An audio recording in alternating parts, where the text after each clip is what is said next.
Prej mbrëmjes së djeshme, rreshjet e shiut kanë vjuar me intensitet mesatar në të gjithë qarkun e Gjirokastrës, pa shkaktuar probleme serioze. Aktualisht, të gjitha rrugët nacionale dhe ato rurale janë të hapura dhe furnizimi me ujë të pishëm dhe energjinë elektrike vjon normalisht.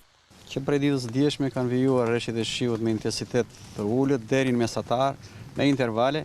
Deri në këto momente që po flasim nuk janë shfaqur problematika nga ujërat që grumbullohen në pjesën fundore të qytetit Gjirokastrës, por dhe në bashkitë e tjera. Sigurisht edhe njësitë vendore, bashkitë, janë gatishmëri dhe po monitorojnë situatën.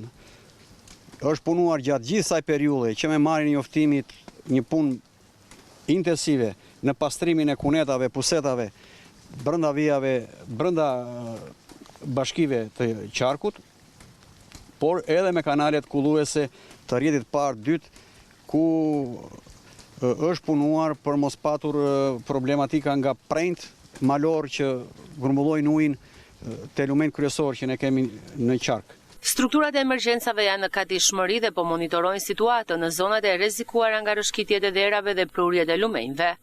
Duke parë nivelet e ujit në dy pikmatjet që ne kemi në përmet, në Lumin Vjosa dhe në pikmatjen në urne me Maliajt, deri në këto momente uji është nën nivelin mesatar të prurjeve që ka Stina e Vjeshtës.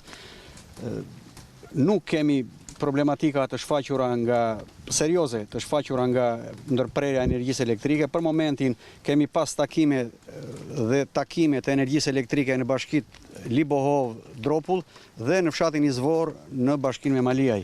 Rrugët nacionale janë të qarkullueshme, pa shfaq problematika. Ndërmarrja e autoritetit rrugor, jugor, është në gatishmëri bashkë me kontraktorët dhe po i mirëmbajnë nëse do të shfaqen probleme të vogla. Autoritetet paralajmërojnë se në orët në vijim pritet një shtim i rreshjeve, ndaj apelohen drejtuesit e mjeteve dhe banorët të tregojnë kujdes apo të raportojnë për çdo problematik që mund të shfaqet.